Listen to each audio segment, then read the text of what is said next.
विद्यार्थियों, good morning आप सभी को।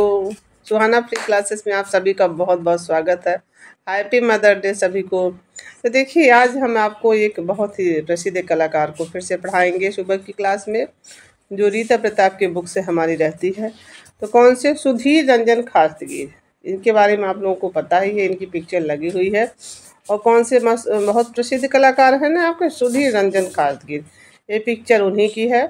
सुधीर, हमारा टॉपिक है आज यही, रंजन खारतगीर। ठीक है, तो इनका हमने टॉपिक लिया है आपको आज। इनके बारे में आपको विस्तृत व्याख्या के साथ, आप सभी को जो हमारे जो सब्सक्राइबर हैं, जो हमारे स्टूडेंट हैं, वो तो जानते ही हैं कि इनकी विस्तृत व्याख्या इसमें रहती है। देखिए, सुधीर रंजन खारतगीर का जन्म कब हुआ है? तो देखिए, खारतगीर का जन्म हुआ 1907 और मृत्यु हुई 1974। तो इसी समय कनु देसाई और शैलोज मुखर्जी, ठीक है, शैलोज मुखर्जी, इनका भी जन्म आप लोग याद रखिएगा। हमने ऐसे बहुत ट्रिक से बताया था, सात और शैलोज, सात और शैलोज, ठीक है। और इनका 7 और 60 मृत्यु भी है, शैलोज मुखर्जी का 7 और 60, ठीक है। तो इतना आप लोग याद रखेंगे तो 3 कलाकारों के जन्म हो जाएंगे। और कनु देसाई, जिनकी झनक झनक पायल बाजे, क्या नहीं है, वही पिक्चर इन्होंने जो बनाया है। और वही वही वाले कनु देसाई। देखिए, जन्म एवं परिवार इनका कब हुआ है? तो सुधीर रंजन का बंगाल के पुनरुत्थान कालीन कलाकारों में विशेष स्थान रखते हैं, बंगाल वाले के, ठीक है। पुनरुत्थान काल चला था बंगाल में ना, तो वही जब यहाँ पे विशेष स्थान रखते हैं। बांग्लादेश में 24 सितंबर, कब? 24 सितंबर को 1907 को एक संपन्न परिवार इनका था में हुआ। इनके पिता सत्यरंजन खारतगीर इंजीनियर थे। अब संपन्न इंजीनियर रहेंगे तो संपन्न रहेंगे ही। इंजीनियर। और माता ब्रह्मा समाज से जुड़ी थी, जो आपके राजा राम मोहन राय थे, तो उसी समाज से ब्रह्म समाज की स्थापना की थी। ब्रह्म उसी समाज से इनकी माता जुड़ी हुई थी। 6 वर्ष की आयु में इनके पिता का स्थानांतरण छात्राग्राम में हो गया। इनका स्थानांतरण जैसे रिटायर हो जाते हैं ना, छात्राग्राम में हो गया। कहाँ के थे? तो देखिए, यहाँ से बांग्लादेश से कहाँ? छात्राग्राम में हो गया। आधुनिक चटगांव, जो आधुनिक चटगांव, परंतु कुछ दिनों पश्चात उनका परिवार गिरिडीह बिहार में रहने लगा। देखिए, फिर इनके पिता का जहाँ फिर गिरिडीह बिहार में चले गए, रहने चला गया। और फिर खारतगीर की प्रारंभिक शिक्षा हुई इनकी, तब बचपन रहा होगा, तब इसके बाद उनकी प्रारंभिक शिक्षा शुरू हुई होगी। शिक्षण एवं शिक्षण विधियाँ हैं। 1925 में 1907 में जन्म हुआ, ठीक है। तो 1925 में यही उम्र इनकी है क्या? उच्च शिक्षा के लिए गए। कहाँ पे? पहले तो शुरुआती शिक्षा लिए ना, तो फिर प्रारंभिक शिक्षा यहाँ दिया था ना, तो यहाँ लिए। तब देखिए, उच्च शिक्षा के लिए कौन? विश्व भारती यूनिवर्सिटी। विश्व भारती कब हुआ था? 1921 में बना था ना। 1919 में इसमें कला भवन की स्थापना हुई। तो ये विश्व भारती जब बन गया तो उसी में भेजा गया इन्हों, जहाँ इंटर वाली, अब इंटर वाली उम्र तो यही रहेगी इनकी ना। 7 से 25 कितना हो जाएंगे, आप खुद ही समझ सकते हैं, लगभग 20। तो वही 19-20 में रहेंगे ही। तो उधर से फिर इधर आ जाइए आप लोग कि यहाँ पे देखिए, यहाँ पे भेजा गया तो इंटर की परीक्षा उत्तीर्ण कर उन्होंने क्रांतिकारी समाज का इंटर की परीक्षा से पूर्व उन्हें क्रांतिकारी समझ कर पुलिस ने पकड़ लिया। इससे वे हताश हो गए। देखिए, इंटर की परीक्षा में कोई ऐसी घटना घटी होगी, उन्हें क्रांतिकारी समझकर उन्होंने पुलिस को पकड़ लिया और उन्हें जो है तभी हताशा हो गई, पढ़ाई छोड़कर घर आ गए। अब किसी कारण से उनको ऐसा लगा होगा कि वो पढ़ाई छोड़ दिए और घर आ गए। और किंतु 1928 में 25 में वहाँ प्रवेश लिए थे, 1928 में पुनः फिर से पुनः 28 में आ गए। 2 साल बाद फिर प्रवेश लिया इसी में, शांति निकेतन में। और देखिए, 1928 से 33 तक रविन्द्रनाथ टैगोर ने नंदलाल बोस के सानिध्य में प्रशिक्षण लिए। और देखिए, इनके भी सानिध्य में इन्होंने खारतगीर में प्रशिक्षण लिया। एक उनके गुरु थे ना। तो देखिए, शांति निकेतन में कला अध्ययन पूर्ण करने के पश्चात वे अभिनंदन के अनुग्रह पर, तो अपने गुरु के अनुग्रह पर क्या किया इन्होंने? 1 मिनट देखते हैं। सो अनुग्रह पर अपने देश के कला वैभव को समझने के लिए विभिन्न कला तीर्थों का भ्रमण किया। जहाँ जहाँ कला तीर्थ है वहाँ सभी का इन्होंने भ्रमण किया। जैसे कला तीर्थ में जिनमें क्या है? एक कोणार्क, अजंता, ये सारे जो है कलात्मक के जगह है ना, तो एलिफेंटा और महाबलीपुरम, तो ये सारे महाबलीपुरम, एलिफेंटा, एलोरा, तो जितने भी इधर के कलाकार हैं जैसे अमृता शेरगिल हुए, नंदलाल बोस हुए, तो अजंता अजंता का सभी कलाओं का उन्होंने भ्रमण किया था। ऐसे इन्होंने सभी महाबलीपुरम का भी किया, एलिफेंटा का किया, जबकि अमृता शेरगिल एलोरा और अजंता से केवल थी। और देखिए नंदलाल बोस अजंता से, तो एलिफेंटा और महाबलीपुरम में भी सम्मिलित थे। तो इतना इन्होंने भ्रमण कर लिया। कुछ माह मुंबई प्रवाह करने के पश्चात वो ग्वालियर के सिंधिया स्कूल में, ग्वालियर के सिंधिया स्कूल में अध्यापक कहाँ पे रहे हैं, ये देखिए पूछा जाता है। यहाँ पे ग्वालियर के सिंधिया स्कूल के पद पर 4 साल तक क्या रहे, अध्यापक रहे हैं।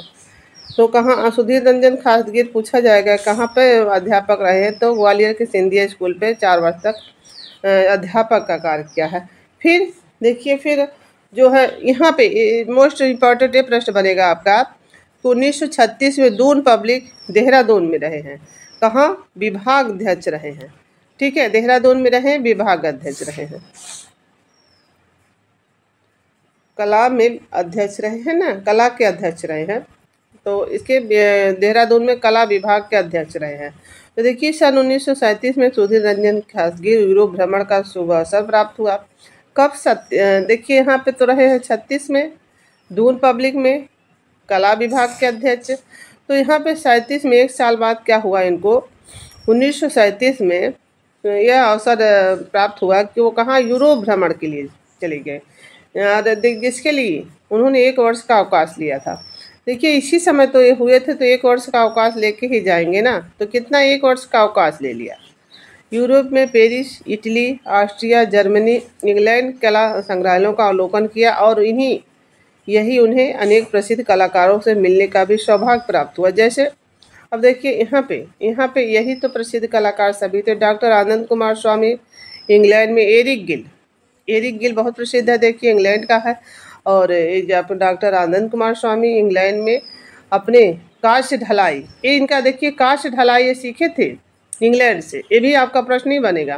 प्रशिक्षण प्राप्त किया। यूरोप से लौटने पर पुनः, जब यूरोप से लौटे हैं तो पुनः कहाँ, दून में अपना पदभार संभाला। 1 साल की छुट्टी लिए थे ना यहाँ से, तो 1 साल तक वो भ्रमण किए और एरिक गिल से मिले, आनंद कुमार स्वामी से मिले, और वहाँ इंग्लैंड में उन्होंने क्या सीखा, काष्ठ ढलाई सीखा। ये जरूर याद रखिए कहाँ से सीखे थे, इंग्लैंड से। मोस्ट इम्पॉर्टेंट प्रश्न आपका बनता है, इंग्लैंड से काष्ठ ढलाई कौन सीखा था, सुधीर रंजन खासगीर। पुनः दून में अपना पदभार संभाला था, जो पद छोड़ के गए थे 1 साल का अवकाश लेके, उसको संभाला उन्होंने। काष्ठ ढलाई की सुविधा होने के कारण अपने सीमेंट और प्लास्टर को सृजन का माध्यम बनाया। देखिए काष्ठ ढलाई का माध्यम सीखने के बाद इन्होंने प्लास्टर और सीमेंट को अपना माध्यम बनाया। सन 1956 में खासगीर को उत्तर प्रदेश की सरकार ने गवर्नमेंट कॉलेज ऑफ आर्ट एवं क्राफ्ट लखनऊ के प्रचार भी रहे हैं ना, तो कब रहे हैं, देखिए 1 मिनट अभी हम आपको बताते हैं। तो 61 में रहे हैं, ठीक है। तो देखिए इसके बाद पहले तो यहाँ लखनऊ में 25 से कितना, 1925 तो यही रहे हैं असित कुमार हल्दर। फिर 45 तक के रहे, ठीक है। 45 में दूसरे ललित मोहन, ऐसा कहा जाता है लखनऊ के दूसरे और प्रथम छात्र कौन है, ललित मोहन सेन आ गए, 45 से 54 तक रहे, ठीक है। फिर देखिए 61 में कौन बन गए आपके, सुधीर रंजन खासगीर, ठीक है। तो 61 में कौन बना आपके, तो ये 54 तक रहे, फिर इसके बाद आपके सुधीर रंजन खासगीर 61 में, ठीक है। तो यही इन लोगों का क्रम रहता है, थोड़ा सा आप लोग देख लीजिएगा, क्योंकि पूछा जाता है कि कब बने हैं, तो 1961 में। तो दूसरे आपके ललित मोहन सेन और पहले असित कुमार हल्दर भारतीय। और अगर इस तरफ बिना भारतीय का पूछेगा लखनऊ का, तो नेथेलियन हर्ट हो जाएंगे, ठीक है। अगर भारतीय नहीं लगाएगा तब ये नेथेलियन हो जाएंगे लखनऊ के, नहीं तो आपके असित कुमार हल्दर, ललित मोहन सेन, फिर खासगीर, यही सब इनका है। 61 में ही हो गए। इसके बाद देखिए यहाँ पे प्राचार्य पद पर दून में भी रहे हैं, तो उधर 36 लेकर 37 तक आप देखे हैं ना। तो ये सारे प्रश्न आपके बनेंगे। तो चित्र सृजन क्या क्या किया इन्होंने, कला के क्षेत्र में खासगीर ने अपनी एक विशिष्ट पहचान बनाई है, ठीक है। आपने मूर्ति कला और जो है छापा चित्रण, तैल चित्रण, पेंसिल, स्केच, चारकोल चित्रण प्राय सभी विधाओं में कार्य किया। नंदलाल बसु के परामर्श पर अपने ब्रह्मा समाज, तो इनकी माता थी ना ब्रह्मा समाज की, लेकिन ये अपने नंदलाल बसु के परामर्श से। लेकिन ब्राह्मण समाज से जुड़े होने के बावजूद जो संस्कृति, लोक परंपरा, पौराणिक आख्यानों के साथ राष्ट्रीय पृष्ठभूमि को भी जिज्ञासु की तरह पढ़ा और जानने की चेष्टा की। इनकी माता ऐसी थी, तो ब्राह्मण समाज अलग होता है, उसमें कोई ये चीज़ें नहीं मानी जाती हैं। इधर वाली उसका अलग नियम होता है। तो इन्होंने ब्राह्मण समाज से जुड़े थे ना, इनकी माता थी, इसके बावजूद इन्होंने सांकेत, लोकमान्य, पौराणिक आख्यानों के भी राष्ट्रीय पृष्ठभूमि के जिज्ञासु की तरह पढ़ा जाने की चेष्टा की। ठीक है। सुधीर खासगी का कहना, आधुनिक कला को समझने के लिए हमें यूरोप की ओर देखने की आवश्यकता नहीं है। तो यहाँ आधुनिक कला को समझने के लिए यूरोप की तरफ देखने की आवश्यकता नहीं है। हम भारतीय हैं, हमारी परंपरा, इतिहास, हमारा ज्ञान सभी उच्च कोटि का है। तो यूरोप की तरफ क्यों भागे, ऐसी है इनकी है, लेकिन घूमे तो है यूरोप में। भाव एवं संवेदना को समझने का हमारा जन्म सिद्ध अधिकार है। तो ये देखिए इनका बहुत है, जैसे स्वतंत्रता सेनानी ने एक दिया था जन्म सिद्ध अधिकार, वही इनका स्टेटमेंट है। देखिए हमारे समाज और सभ्यता के अभिव्यक्ति की अपूर्व शक्ति है।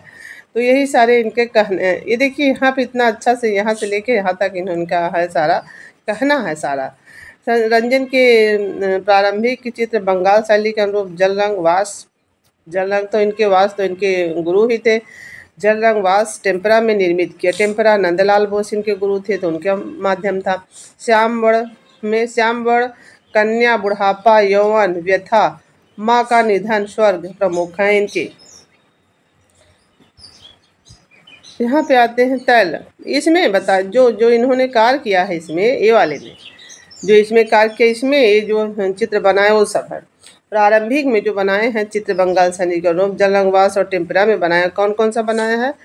कन्या, बुढ़ापा, यौवन, व्यथा, माँ, निर्धन का स्वर्ग आदि, ये जो आपके इसी जल रंगवास में बनाया है। फिर देखिए यहाँ पे आ गए आप तैल रंग में, क्योंकि देखिए इसीलिए वहाँ पे तैल रंग अब यहाँ शुरू हो गया। क्या क्या बनाए हैं तैल रंग में? आपने अनेक कृतियाँ जैसे उपेरी, अभिसारिका बहुत पूछा जाता। कई लोग विधवा, बांसुरी वादक, ठीक है, बांसुरी वादक आपके भी उनका धनराज भगत का है ना। बांसुरी वादक, बसंत नृत्य और प्रकृति मिलन, राधा कृष्ण, भिक्षुड़ी, धरती की पुत्री, नित्यांगना, दो बहनें, संथाल स्त्रियां, संथाल कन्या। तो इधर के सारे आधुनिक के जितने यहाँ बंगाल वाले का जन्म हुआ सभी का यही रहा, संथाल कन्या, संथाल स्त्रियां। विश्राम, मीराबाई, महिला, पक्षी लिए हुए ढोलकिया, ठीक है। और देखिए पक्षी लिए हुए और ढोलकिया किसका? हुसैन ने भी बनाया है। अमलतास के पेड़, ठीक है, और पलाश के फूल। ये जो अमलतास के पेड़ है, पलाश के फूल है, नौका, इधर के सारे चित्र इनके बहुत महत्वपूर्ण। ढोलकिया, अमलतास के पेड़, पलाश के फूल, नौकाएं, माँ, बच्चा, महिला सोच में डूबी हुई, अनटाइटल्ड। तो अनटाइटल्ड उनकी मूर्ति है चिंतामणिकर की, ठीक है, चिंतामणिकर की हमने मूर्ति बताया था, इनका चित्र है।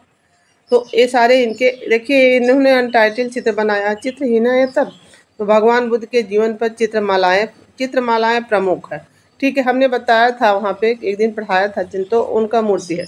देखिए नृत्य और पलाश के फूल उनके प्रिय विषय रहे हैं। नृत्य और पलाश के फूल उनके प्रिय। चित्रों को वर्ण योजना गहरी है। चित्रों में रेखांकन, अलंकारिता एवं गतिशीलता पर बल दिया गया है।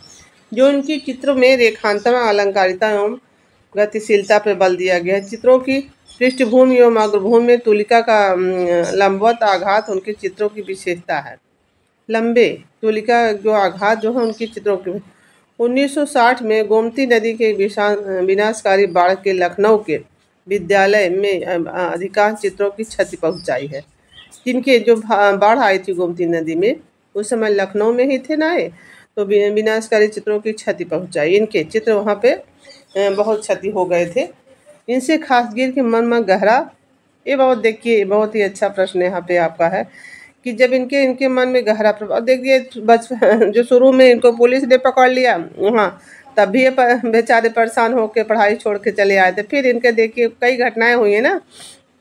यहाँ पे क्या हुआ है, इनका चित्र ही सारे बेचारे यहाँ पे विनाशकारी बाढ़ में क्षतिग्रस्त हुए। तो इसके पश्चात वे शांति निकेतन, फिर वो शांति निकेतन में चले, एकांतमय जीवन आखिर समय पर व्यतीत करते रहे। यहाँ काफ़ी इनका नुकसान हुआ, जिससे उनको एक आघात पहुँचा और वहाँ फिर से लौट कर हाँ, लखनऊ से फिर वो बेचारे चले गए शांति निकेतन। वासपति गोरिल्ला के अनुसार जो है इनके जितने इन्होंने कला इतिहासकारों के अनुसार खासगी ने क्या क्या किया वो सारे इन्होंने विचार दिए हैं। वासपति गोरिल्ला के अनुसार खासगी ने अपनी निजी शैली की प्रतिष्ठा की है। इनकी एक निजी शैली थी इनके अनुसार, जिसके दृष्टिकोण जो भारतीय और संविधान पाश्चात्य हैं, जिसके दृष्टिकोण भारतीय है और संविधान पाश्चात्य हैं। ठीक है, तो दृष्टिकोण इस तरह है इन्होंने इनका है। डॉक्टर महेंद्र कुमार के अनुसार, डॉक्टर महेंद्र शर्मा के अनुसार खासगी के चित्रों में बड़ी वही विशेषता दिखाई देती है जो अवनींद्रनाथ ठाकुर के चित्रों में, क्योंकि देखिए इनके गुरु थे ना, तो वही वही चीज़ें इनके भी दिखाई देगी। जो कुछ उन्होंने उनसे सीखा उसका सफलतापूर्वक अपनी कृतियों में प्रदर्शित किया। ये डॉक्टर महेंद्र शर्मा का विचार है। इन्हीं से सीखे थे अपनी कृतियों में, उसको प्रदर्शनियाँ कहाँ कहाँ लगाए थे। खासगी ने अपने चित्रों की अनेक एकल प्रदर्शनियाँ सामूहिक प्रदर्शनियाँ की, जिसमें 1934 में दून में छात्रों के साथ समूह, जहाँ दून में रहे हैं 34 में रहे हैं ना, उधर देखिए वहाँ दून में जब रहे हैं तब इसके बाद देखिए 37 में एकल प्रदर्शनियाँ इंडिया हाउस लंदन में लगाए हैं, 37 में इलाहाबाद में लगाए हैं, 41 में पंजाब लिबर्टी लीग द्वारा लाहौर अधिवेशन में कब लगा 1943 में। जो लाहौर अधिवेशन यहाँ पे देखिए ये यहाँ से 1941 एकल प्रदर्शनी पंजाब लिटरेचर लीग लाहौर में आयोजित हुई थी ये वाली। तो 43 में कहाँ लगाए हैं, 43 में लगाए हैं एकल प्रदर्शनी यंग मेमस क्रिश्चियन एसोसिएशन में लगाए हैं। फिर मई साल वहाँ फिर 1900 जो है 1994 में मई साल में, ठीक है। पटना में 1944 में एकल प्रदर्शनी कामा यूनिवर्सिटी मुंबई में, 1945 में एकल प्रदर्शनी कामा 1945 में लगाए हैं एकल प्रदर्शनी कामा ओरिएंटल इंस्टीट्यूट हॉल ओरिएंटल यहाँ पे पहुँचे थे, सॉरी कहाँ थे, हाँ 45 में ओरिएंटल इंस्टीट्यूट हॉल मुंबई में।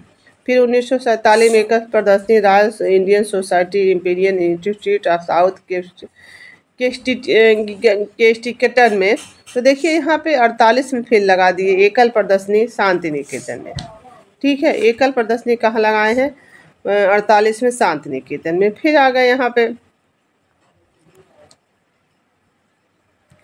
फिर देखिए 1900 यहाँ पे देखिए 1952 में एकल प्रदर्शनी academy of fine art Kolkata, और 1953 में एकल प्रदर्शनी मसूरी, और 1900 फिर 53 में एकल प्रदर्शनी मसूरी में लगाए। फिर 53 में भी धूमिल कला दीर्घा में लगाए हैं नई दिल्ली में। तो देखिए फिर आ गए 1900 फिर 3 बार, एक बार यहाँ एक बार यहाँ एक बार 1953 में academy salon Indian museum Kolkata में 3 प्रदर्शनियाँ एक साथ कई जगह लगाए हैं। तो देखिए 1954 में एकल प्रदर्शनी बुरम्बपुर में यहाँ पे लगाए हैं 54 में एकल वाली। देखिए पश्चिम बंगाल है इसके अंतर्गत आता है। तो 54 में सामूहिक प्रदर्शनी लगाए हैं। प्रभात नियोगी और विनोद बिहारी मुखर्जी के साथ मसूरी में लगाए हैं। विनोद बिहारी मुखर्जी के साथ भी इन्होंने प्रदर्शनियाँ लगाई हैं मसूरी में। देखिए चित्रों का संग्रह कितना है। आपके चित्र लखनऊ संग्रहालय, इलाहाबाद संग्रहालय, कोलकाता संग्रहालय, इनके चित्रों का संग्रह जहाँ जहाँ इलाहाबाद में है, देखिए लखनऊ में है, और कोलकाता में है, राष्ट्रीय आधुनिक नई दिल्ली में भी है। इसके अतिरिक्त देश विदेश में काफ़ी संग्रहों में चित्र संग्रहित हैं। देश विदेश में भी हैं इनके चित्र। पुरस्कार इनको क्या क्या मिला है, बस थोड़ा सा और इनका टॉपिक बचे। पुरस्कार एवं सम्मान क्या इनको मिले हैं। पुरस्कार तो आपको जानते हैं, बहुत प्रसिद्ध पुरस्कार इनको जो मिला है। तो देखिए ये देखिए पुरस्कार एवं सम्मान तो 1957 ज़्यादा आपको दिखाई देगा, जबकि यहाँ 1958 दिया। तो इसीलिए हमने आप लोग से कहा है कि जैसे अगर यही यहाँ पे पद्मश्री इनको मिला आप सभी लोग जानते हैं, जबकि यहाँ 1958। तो डेट में थोड़ा सा अलग अलग बुकों में कन्फ्यूजन रहता है। 57 याद रखिएगा आप लोग। उपाधि से विभूषित किए गए हैं सन 1937 में। अगर 57 न रहे तब 58 करिएगा। फेलो ऐसा तो है, देखिए आप लोग भी देखते होंगे, हर किताब में पढ़ते होंगे। ट्रैवलिंग फेलोशिप ड्यूटिक एकेडमी ऑफ म्यूनिक तथा Royal Society of Art London द्वारा फेलोशिप।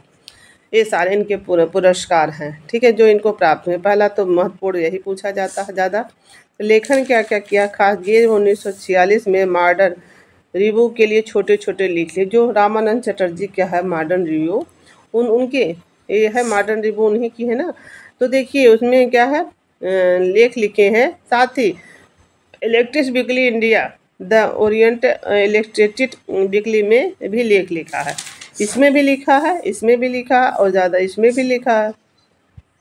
निर्देशित क्या है, खासगी ने रविन्द्रनाथ टैगोर के कार्यों पर आधारित नृत्य नाटिकाओं का निर्देशन किया है। तो नृत्य नाटिकाओं का भी इन्होंने उनके कार्यों का निर्देशन किया। मृत्यु क्या है, लंबी बीमारी के बाद सुधीर रंजन खासगीर की मृत्यु 27 मई 1974 को कितना 66 वर्ष की, 7 में पैदा हुए थे ना 1907 में ही, तो कितना यही उम्र लगभग 66 वर्ष की उम्र में इनकी कोलकाता में पश्चिम बंगाल में मृत्यु हो गई। तो देखिए 7 में वहीं इनकी मृत्यु हो गई। तो देखिए यहाँ पे पश्चिम बंगाल चिटगांव में इनका जन्म भी हुआ था खासगीर का। तो सभी को धन्यवाद। और देखिए इसको थोड़ा पढ़िएगा क्योंकि डीप है, आपने सारी कहानी की तरह एक बार पढ़ लिया होगा। तो देखिए हर चीज़ें वन लाइनर में भी आपको यही से मिल जाएंगे। धन्यवाद आप सभी का, और वीडियो को लाइक कर दीजिएगा प्लीज़, और सब्सक्राइब भी जो नए हैं उनको कर लेंगे हमारे, और बेल आइकन ज़रूर प्रेस रखेंगे ताकि हमारे जब भी वीडियो जाए तो आप लोगों तक पहुंच सके। तो थैंक यू।